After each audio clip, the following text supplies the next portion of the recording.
പ്രിയരെ നമസ്കാരം. വിഷ്ണു പുരാണത്തിൻ്റെ 9ാം വീഡിയോയിലേക്ക് മാന്യ ഹൈന്ദവർക്ക് ഹൃദ്യമായ സ്വാഗതം.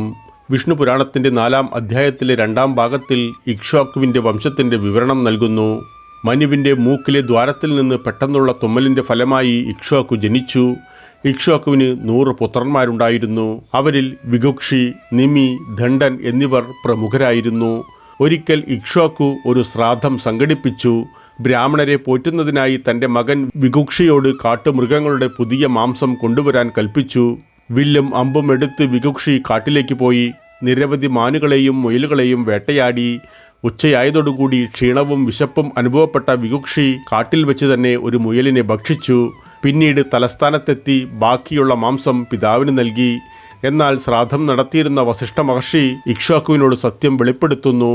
അങ്ങനെ വികുക്ഷിക്ക് ശശാതൻ എന്ന പേര് ലഭിക്കുകയും പിതാവ് അദ്ദേഹത്തെ പുറത്താക്കുകയും ചെയ്തു. ശശാതന് പിൽക്കാലത്ത് പുരംജയൻ എന്നൊരു പുത്രൻ ജനിച്ചു. പണ്ട് അസുരന്മാരും ദേവന്മാരും തമ്മിൽ ഘോരമായ ഒരു യുദ്ധം നടന്നിരുന്നു. അസുരന്മാർ ദേവന്മാരെ പരാജയപ്പെടുത്തിയ സാഹചര്യത്തിൽ അവർ സഹായം അഭ്യർത്ഥിച്ചുകൊണ്ട് ഭഗവാൻ വിഷ്ണുവിനെ സമീപിച്ചു. ഭഗവാൻ വിഷ്ണു അവരെ ആശ്വസിപ്പിക്കുന്നു. നിങ്ങളുടെ ആഗ്രഹം എനിക്കറിയാം. അസുരന്മാരെ നിഗ്രഹിക്കുന്നതിനായി ഞാൻ ശശാതൻ്റെ പുത്രനായ പുരംജയൻ്റെ ശരീരത്തിൽ പ്രത്യക്ഷപ്പെടും. എന്നാൽ യുദ്ധത്തിനായി അവനെ ബോധ്യപ്പെടുത്തി ഒരുക്കേണ്ടത് നിങ്ങളുടെ ഉത്തരവാദിത്തമാണ്. ദേവന്മാർ പുരംജയനെ സമീപിച്ച് അപേക്ഷിച്ചു. ക്ഷത്രിയരിൽ മഹാനായവനെ, ഞങ്ങളുടെ ശത്രുക്കളെ പരാജയപ്പെടുത്താൻ ദയവായി ഞങ്ങളെ സഹായിക്കണമേ. പുരംജയൻ പറഞ്ഞു, ശതക്രതു ഇന്ദ്രനാണ്. അദ്ദേഹത്തിൻ്റെ തോളിൽ കയറി ഞാൻ യുദ്ധം ചെയ്താൽ എനിക്ക് അസുരന്മാരെ കൊല്ലാൻ കഴിയും. ദേവന്മാർ ആ വ്യവസ്ഥ അംഗീകരിച്ചു. ഭഗവാൻ വിഷ്ണു ഭാഗികമായി പുരംജയൻ്റെ ശരീരത്തിൽ പ്രവേശിച്ചപ്പോൾ അസുരന്മാരെ നിഗ്രഹിക്കുവാനായി ഇന്ദ്രൻ സവാരി കാളയുടെ രൂപം സ്വീകരിച്ചു. അന്നു മുതൽ പുരംജയന് കകുത്സൻ എന്ന പേര് ലഭിച്ചു.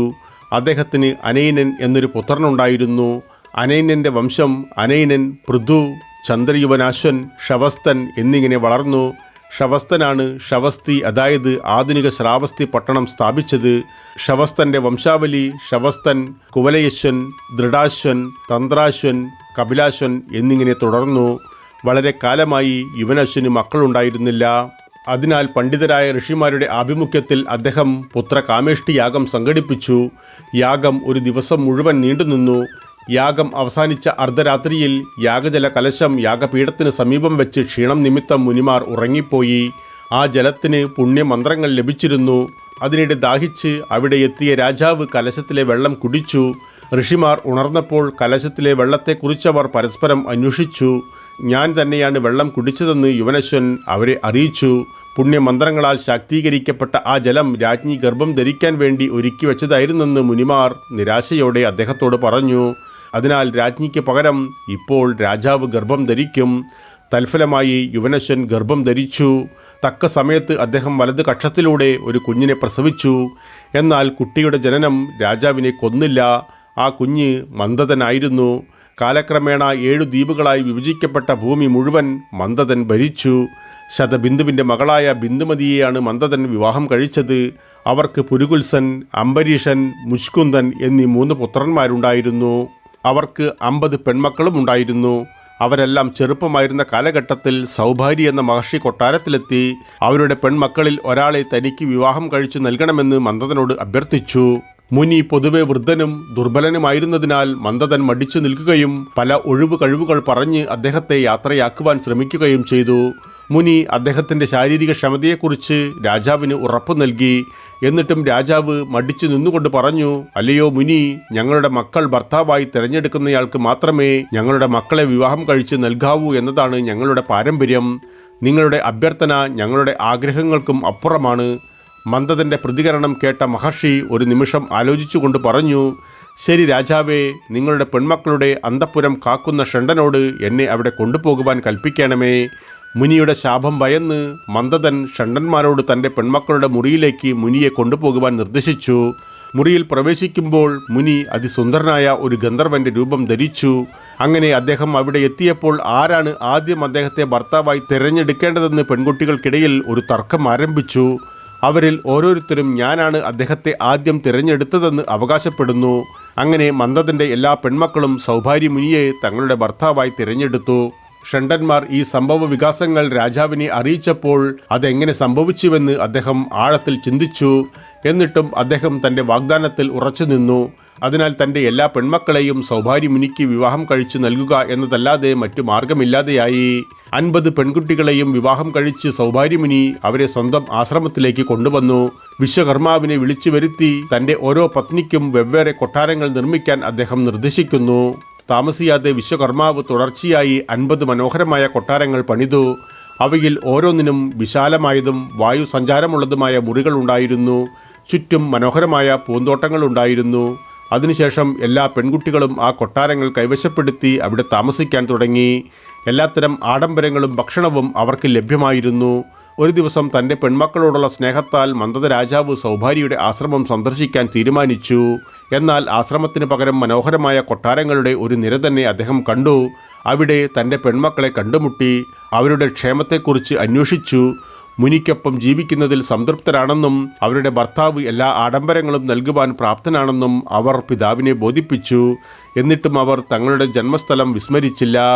ഭർത്താവ് എല്ലായ്പ്പോഴും തന്നോടൊപ്പം അടുപ്പം ചിലവഴിക്കുകയും മറ്റുള്ള സഹോദരിമാരുമായി സമയം ആസ്വദിക്കാതിരിക്കുകയും ചെയ്യുന്നതിലെ വ്യസനം ഓരോരുത്തരും പ്രകടിപ്പിച്ചു. പെൺകുട്ടികളുടെ ആ വാക്കുകൾ രാജാവിനെ ശരിക്കും അത്ഭുതപ്പെടുത്തി.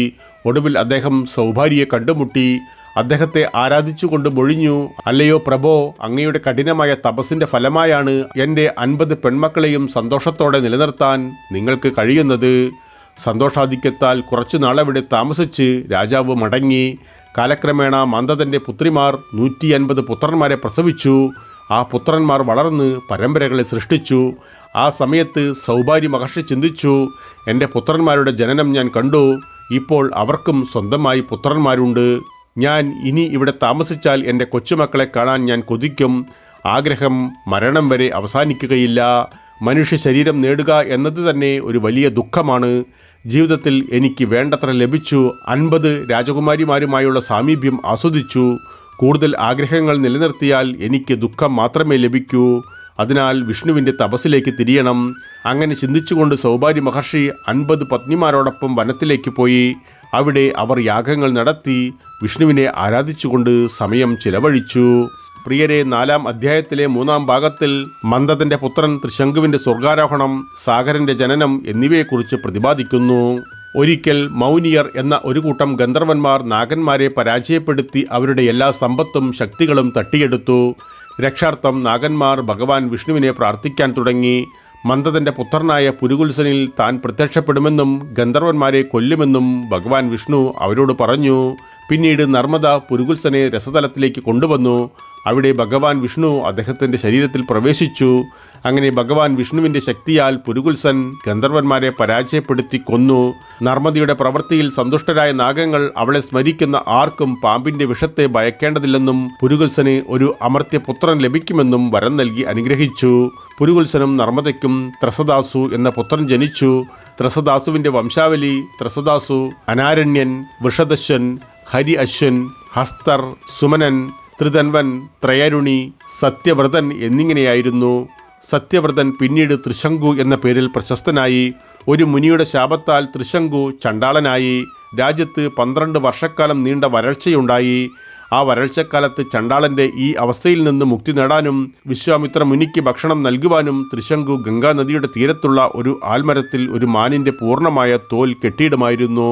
അദ്ദേഹത്തിൻ്റെ നിസ്വാർത്ഥ സേവനത്തിൽ സന്തുഷ്ടനായ വിശ്വാമിത്ര മുനി ത്രിശങ്കുവിനെ തൻ്റെ അക്ഷയ ശരീരവുമായി സ്വർഗത്തിലേക്ക് അയച്ചു. ത്രിശങ്കുവിൻ്റെ വംശാവലി ത്രിശങ്കു, ഹരിശ്ചന്ദ്രൻ, രോഹിതാശ്വൻ, ഹരിതൻ, ചഞ്ചു, വിജയൻ, വസുദേവൻ എന്നിങ്ങനെയാണ് വളർന്നത്. വിജയന് രുരുകൻ എന്നൊരു പുത്രനുണ്ടായിരുന്നു. രുരുകൻ്റെ പുത്രനാണ് വൃകൻ. വൃകനൊരു പുത്രനുണ്ടായിരുന്നു ബാഹു. ബാഹുവിന് 2 രാജ്ഞിമാരായിരുന്നു. വിവാഹാനന്തരം വളരെ കാലത്തിന് ശേഷം ബാഹുവിൻ്റെ ഒരു രാജ്ഞി മകനെ ഗർഭം ധരിച്ചു. എന്നാൽ സാഹചര്യങ്ങൾ വിചിത്രമായ ഒരു വഴിത്തിരിവുണ്ടാക്കി. ബാഹുവിൻ്റെ ശത്രുക്കൾ ഒരുമിച്ച് അദ്ദേഹത്തിൻ്റെ രാജ്യത്തെ ആക്രമിച്ച് കീഴ്പ്പെടുത്തി. പരാജിതനായ രാജാവ് തൻ്റെ രാജ്ഞിയോടൊപ്പം വനത്തിലേക്ക് കുടിയേറി ഔർവമുനിയുടെ ആശ്രമത്തിൽ അഭയം തേടി. വാർദ്ധക്യം ബാധിച്ചിരുന്ന രാജാവ് താമസിയാതെ മരിച്ചു. അദ്ദേഹത്തിൻ്റെ രാജ്ഞി ഭർത്താവിനെ അനുഗമിക്കുവാൻ വേണ്ടി സതി ആചരിക്കുവാൻ ആഗ്രഹിച്ചു. എന്നാൽ ഔർവമുനി അവളെ അതിൽ നിന്നും വിലക്കി. അവളുടെ പുത്ര സൗഭാഗ്യത്തിൽ അസൂയാലുവായ ബാഹുരാജാവിൻ്റെ 2-ാം രാജ്ഞി അവൾക്ക് വഞ്ചനാപരമായി വിഷം നൽകി. എന്നാൽ ആ വിഷം അവികസിത ഭ്രൂണത്തെ സാരമായി ബാധിച്ചില്ല. എന്നാൽ ആ വിഷത്തിൻ്റെ പ്രഭാവം കാരണം ഗർഭാവസ്ഥ 7 വർഷത്തോളം നീണ്ടുനിന്നു.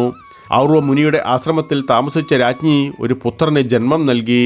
വിഷബാധയുടെ ഫലമേറ്റുകൊണ്ടാണ് കുട്ടി ജനിച്ചത് എന്നതിനാൽ ഔർവമുനി അവന് സാഗരൻ എന്ന് പേരിട്ടു.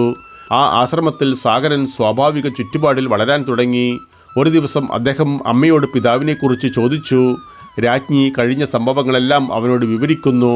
അവ ഗ്രഹിച്ച സാഗരൻ തൻ്റെ പിതാവിൻ്റെ മരണത്തിന് കാരണക്കാരായ ക്ഷത്രിയരെ ഉന്മൂലനം ചെയ്യുമെന്ന് ശപഥം ചെയ്തു. തൻ്റെ ശപഥപ്രകാരം സാഗരൻ ഹൈഹയെ ക്ഷത്രിയരെ നശിപ്പിച്ചു. അതേസമയം ശകക്ഷത്രിയന്മാർ തലമുണ്ടനം ചെയ്ത് കീഴടങ്ങി. ക്ഷത്രിയന്മാർ മതം ഉപേക്ഷിച്ചതിനാൽ ബ്രാഹ്മണർ അവരെ ബഹിഷ്കരിച്ചു. അതിൻ്റെ ഫലമായവർ മ്ലേച്ഛന്മാരായി. അതിനുശേഷം സാഗര രാജാവ് തലസ്ഥാനത്തേക്ക് മടങ്ങി ഭൂമി ഭരിച്ചു. പ്രിയരെ, വിഷ്ണു പുരാണത്തിൻ്റെ 4-ാം അധ്യായത്തിലെ 4-ാം ഭാഗത്തിൽ സൂര്യവംശത്തിൻ്റെ വിവരണമാണുള്ളത്. സാഗര രാജാവിനും 2 പത്നിമാരുണ്ടായിരുന്നു. കശ്യപന്റെ മകൾ സുമതിയും വിദർഭ രാജാവിൻ്റെ മകൾ കേശിനിയും. കേശിനിയുടെ ഒരു പുത്രൻ അസമഞ്ജനായിരുന്നു. സുമതിക്ക് 60,000 പുത്രന്മാരുണ്ടായിരുന്നു. അസമഞ്ജന്റെ പുത്രനായിരുന്നു അൻഷുമാൻ. കുട്ടിക്കാലം മുതൽക്ക് തന്നെ അസമഞ്ജൻ വളരെ വിചിത്രമായ സ്വഭാവത്തിനുടമയായിരുന്നു. പ്രായപൂർത്തിയായിട്ടും അവൻ സ്വന്തം പെരുമാറ്റത്തിൽ മാറ്റം വരുത്തിയില്ല. അതിനാൽ സാഗര രാജാവ് അസമഞ്ജനെ ഉപേക്ഷിച്ചു. എന്നാൽ പോലും സാഗരന് കാര്യങ്ങൾ മെച്ചപ്പെടുത്തുവാൻ കഴിഞ്ഞില്ല. കാരണം അദ്ദേഹത്തിൻ്റെ 60,000 പുത്രന്മാർ പോലും അസമഞ്ജന്റെ പാത പിന്തുടർന്നു. ഒരു ദിവസം ദേവന്മാർ മഹാവിഷ്ണുവിൻ്റെ ഭാഗിക അവതാരമായ കപില മഹർഷിയെ സമീപിച്ച് അദ്ദേഹത്തെ അഭിവാദ്യം ചെയ്തുകൊണ്ടവർ പറഞ്ഞു, സാഗരൻ്റെ 60,000 പുത്രന്മാർ അവരുടെ വിചിത്രമായ പാത പിന്തുടർന്നാൽ ഭൂമി ജീവിക്കാൻ യോഗ്യമറ്റതായിത്തീരും. സാഗരൻ്റെ പുത്രന്മാർ വളരെ വേഗം അവരുടെ വിധി നേരിടുമെന്ന് ഉറപ്പു നൽകി കപിലമുനി അവരെ സമാശ്വസിപ്പിച്ചു. കപിലമുനിയുടെ പ്രേരണയാൽ സാഗര രാജാവ് ഒരു അശ്വമേധയാഗം സംഘടിപ്പിച്ചു. കുതിരയെ സംരക്ഷിക്കാൻ 60,000 രാജകുമാരന്മാരും അതിൻ്റെ പിന്നാലെ ഉണ്ടായിരുന്നു. പക്ഷേ എങ്ങനെയോ ഇന്ദ്രൻ കുതിരയെ തട്ടിക്കൊണ്ടുപോയി കപിലമുനിയുടെ ആശ്രമത്തിൽ ബന്ധിച്ചു. 60,000 രാജകുമാരന്മാർ കുതിരയെ അന്വേഷിച്ച് അതിൻ്റെ കാൽപ്പാടുകൾ പിന്തുടർന്ന് ആശ്രമത്തിലെത്തി. അവിടെ അവർ ബന്ധിതാവസ്ഥയിലുള്ള കുതിരയെയും ആഴത്തിലുള്ള ധ്യാനാവസ്ഥയിലിരിക്കുന്ന മുനിയെയും കണ്ടു. കുതിരയെ തട്ടിക്കൊണ്ടുപോയതിന് കാരണക്കാരൻ മുനിയായിരിക്കാമെന്ന് ധരിച്ച് അവർ അദ്ദേഹത്തെ പീഡിപ്പിക്കാൻ തുടങ്ങി. ശകാരങ്ങളിൽ അസ്വസ്ഥനായ മുനി കണ്ണു തുറന്നയുടനെ ഒരു ജ്വാല പ്രത്യക്ഷപ്പെട്ട് 60,000 രാജകുമാരന്മാരെയും ദഹിപ്പിച്ചു.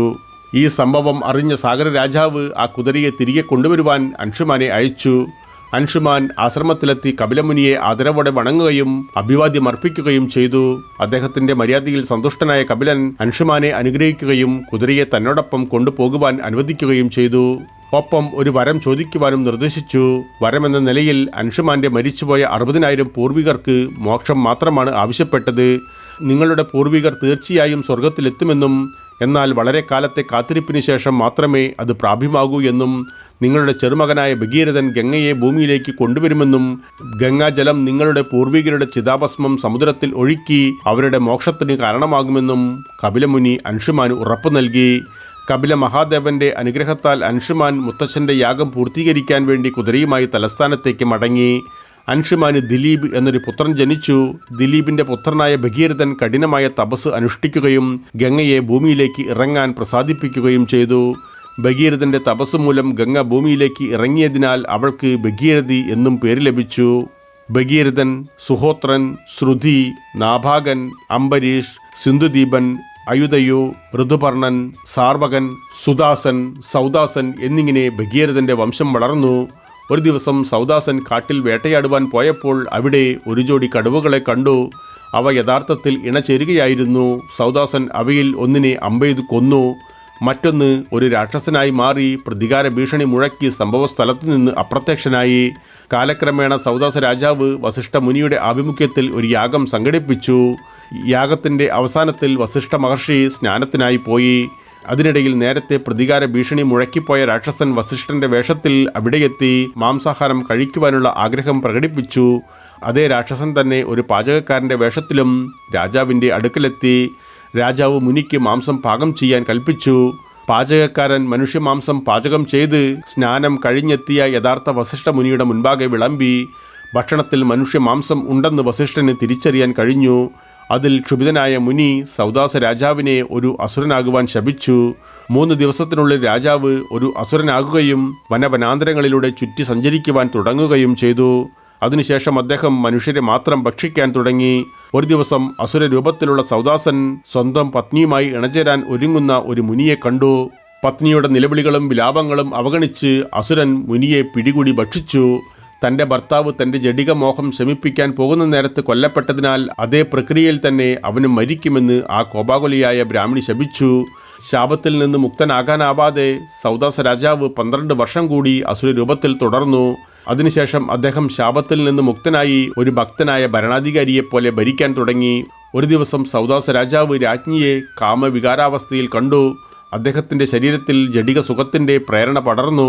തൻ്റെ കാമത്തെ തൃപ്തിപ്പെടുത്തുവാൻ അദ്ദേഹം ശ്രമങ്ങൾ നടത്തി. എന്നാൽ ശാപത്തെക്കുറിച്ച് എല്ലാം അറിയാവുന്ന രാജ്ഞി ശാപം ഓർമ്മിപ്പിച്ച് അദ്ദേഹത്തെ തടഞ്ഞു. അതിനുശേഷം രാജാവ് ബ്രഹ്മചര്യത്തിൽ ഉറച്ചുനിന്നു. രാജാവിന് സന്താനങ്ങളില്ലാത്തതിനാൽ വസിഷ്ഠ മുനിയുടെ സഹായത്തോടെ തൻ്റെ രാജ്ഞിയായ മടയന്തി ഒരു കുഞ്ഞിനെ ഗർഭം ധരിക്കാൻ ഒരു യജ്ഞം നടത്തുവാൻ തയ്യാറായി. തൽഫലമായി മടയന്തി ഗർഭം ധരിച്ചു. എന്നാൽ ഗർഭപിണ്ഡം 7 വർഷത്തോളം ഗർഭസ്ഥ ശിശുവായി തുടർന്നു. ഒടുവിൽ നിരാശമൂത്ത മടയന്തി അവരുടെ ഗർഭപിണ്ഡത്തെ ഒരു കല്ലുകൊണ്ടിടിച്ചു. ആ പ്രവൃത്തി ഒരു കുഞ്ഞിൻ്റെ ജന്മത്തിൽ കലാശിച്ചു. കുട്ടിക്ക് അശ്മാകൻ എന്ന് പേരിട്ടു. അശ്മാകന്റെ വംശാവലി അശ്മാകൻ, മൂലകൻ, ദശരഥൻ, ഇളിവിലൻ, വിശ്വാസഹൻ, കഠ്വാങ്ങൻ എന്നിങ്ങനെ വളർന്നു. ദേവന്മാരോടൊപ്പം പോരാടുന്ന നിരവധി ശക്തരായ രാക്ഷസന്മാരെ കഠ്വാങ്ങൻ വധിച്ചിരുന്നു. അദ്ദേഹത്തിൻ്റെ ധീരതയിൽ സന്തുഷ്ടനായ ദേവന്മാർ അദ്ദേഹത്തിന് ഒരു അനുഗ്രഹം നൽകാൻ തയ്യാറായി. ഖഡ്വാങ്ങൻ താൻ എത്ര കാലം ജീവിക്കുമെന്ന് അറിയാൻ ആഗ്രഹിച്ചു. ഒരു മുഹൂർത്തം കൂടി ജീവിക്കുമെന്ന് ദേവന്മാർ പറഞ്ഞു. ഇത് കേട്ട് ഖഡ്വാങ്ങൻ ഭൂമിയിലേക്ക് തിരിച്ചു വന്ന് വിഷ്ണുവിനെ അഭയം പ്രാപിക്കാൻ പ്രാർത്ഥിച്ചു. ഒടുവിൽ അദ്ദേഹം വിഷ്ണുവിനോടൊപ്പം ആത്മസംഹാരം നടത്തി. ഖഡ്വാങ്ങൻ്റെ വംശം ഖഡ്വാങ്ങൻ, ദീർഘബാഹു, രഘു, അജൻ, ദശരഥൻ എന്നിങ്ങനെ വളർന്നു. ദശരഥന് 3 രാജ്ഞിമാരുണ്ടായിരുന്നു. അവർക്ക് രാമൻ, ലക്ഷ്മണൻ, ഭരതൻ, ശത്രുഘ്നൻ എന്നീ 4 പുത്രന്മാർ ജനിച്ചു. രാമൻ വിഷ്ണുവിൻ്റെ അവതാരമായിരുന്നു. അദ്ദേഹത്തിൻ്റെ ജീവിതത്തിലും നിരവധി ഉയർച്ച താഴ്ചകൾ ഉണ്ടായി. അമ്പെയ്ത്ത് പരിശീലനം നേടിയ ശേഷം അദ്ദേഹവും ലക്ഷ്മണനും ബാല്യത്തിൻ്റെ ഭൂരിഭാഗവും ചെലവഴിച്ചത് വിശ്വാമിത്ര മഹർഷിയുടെ ആശ്രമത്തിലായിരുന്നു.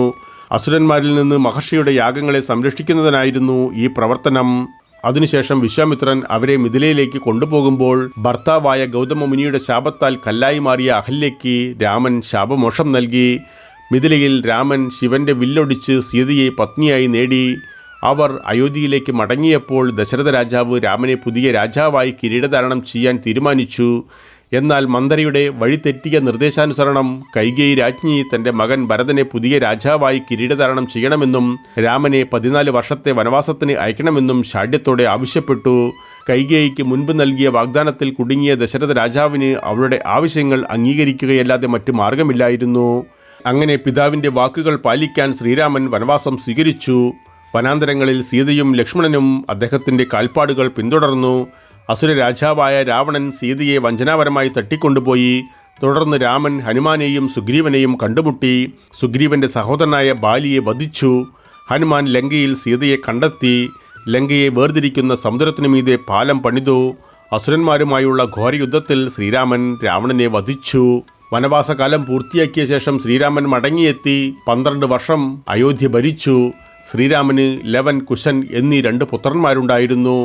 കുശന്റെ വംശം കുശൻ, അതിഥി, നിഷാദൻ, അനലൻ, നാഭൻ, പുണ്ടരീകൻ, ക്ഷേമധൻവൻ, ദേവനീകൻ, അഹിനകൻ, രുരു, പരിയാത്രകൻ, ദേവലൻ, വഞ്ചലൻ, ഉൽക്കലൻ, വജ്രനാഭൻ, ശങ്കൻ, യുഷ്ഹിദോഷൻ, വിശ്വസഹൻ, പുഷ്പൻ, ഹിരണ്യനാമഹ അഗ്നിവർണൻ, ശിഗ്രാഗൻ, മരു, പ്രസുശ്രുതൻ, സുസന്ധി, അമർഷൻ, സഹസ്വാൻ, വിശ്വഭാവൻ എന്നിങ്ങനെ വളർന്നു.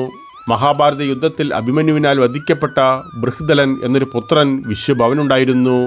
പ്രിയരെ, വിഷ്ണുപുരാണത്തിൻ്റെ 4-ാം അധ്യായത്തിലെ 5-ാം ഭാഗത്തിൽ നിമിയുടെ കഥയും അദ്ദേഹത്തിൻ്റെ വംശപരമ്പരയുടെ വിവരണവും നൽകുന്നു. ഇക്ഷ്വാകുവിൻ്റെ പുത്രനായ നിമി ഒരിക്കൽ 1000 വർഷം നീണ്ടു നിൽക്കുന്ന ഒരു യാഗം നടത്താൻ തീരുമാനിച്ചു. വസിഷ്ഠമുനി യാഗത്തിന് നേതൃത്വം നൽകണമെന്നും അദ്ദേഹം ആഗ്രഹിക്കുന്നു. എന്നാൽ ഇന്ദ്രൻ 500 വർഷത്തേക്ക് ഒരു യാഗത്തിനായി വസിഷ്ഠനെ നിയമിച്ചിരുന്നു.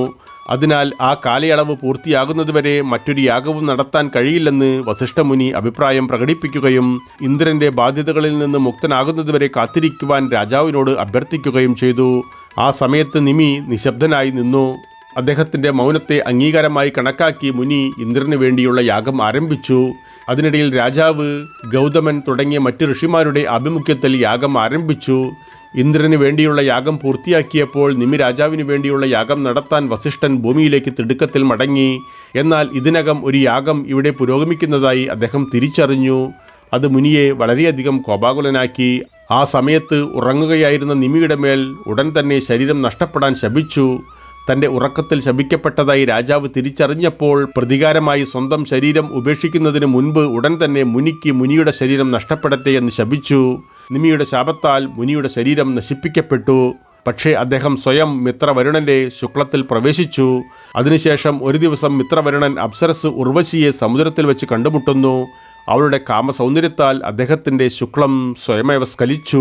സ്ഖലനം ചെയ്യപ്പെട്ട ശുക്ലത്തോടൊപ്പം വസിഷ്ഠമുനിയും പുറത്തു വന്ന് പുതിയ ശരീരം നേടി. മറുവശത്ത് യാഗത്തിൻ്റെ അവസാനം ദേവന്മാർ വഴിപാടുകളിൽ നിന്ന് അർഹമായ വിഹിതം സ്വീകരിക്കാൻ പ്രത്യക്ഷപ്പെട്ടപ്പോൾ നിമിക്ക് എന്തെങ്കിലും വരം നൽകണമെന്ന് മുനിമാർ അവരോട് അഭ്യർത്ഥിച്ചു.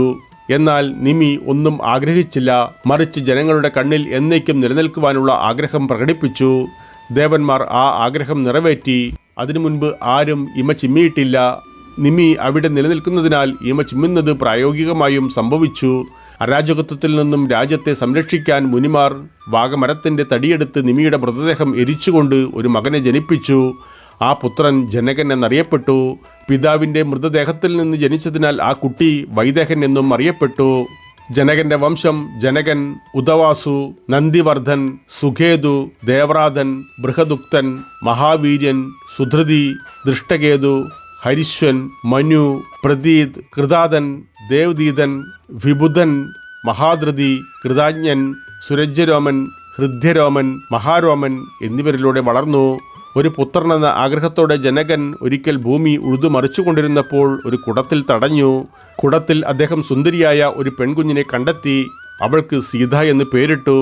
പ്രിയരെ, 4-ാം അധ്യായത്തിലെ 6-ാം ഭാഗത്തിൽ സോമവംശത്തിൻ്റെ, അതായത് ചന്ദ്രവംശത്തിൻ്റെയും പുരൂരവൻ്റെയും കഥയുടെ വിശദാംശങ്ങളാണുള്ളത്. ആ ഭാഗം 10-ാം വീഡിയോയിൽ കാണാം. ഇപ്പോൾ നന്ദി, നമസ്കാരം.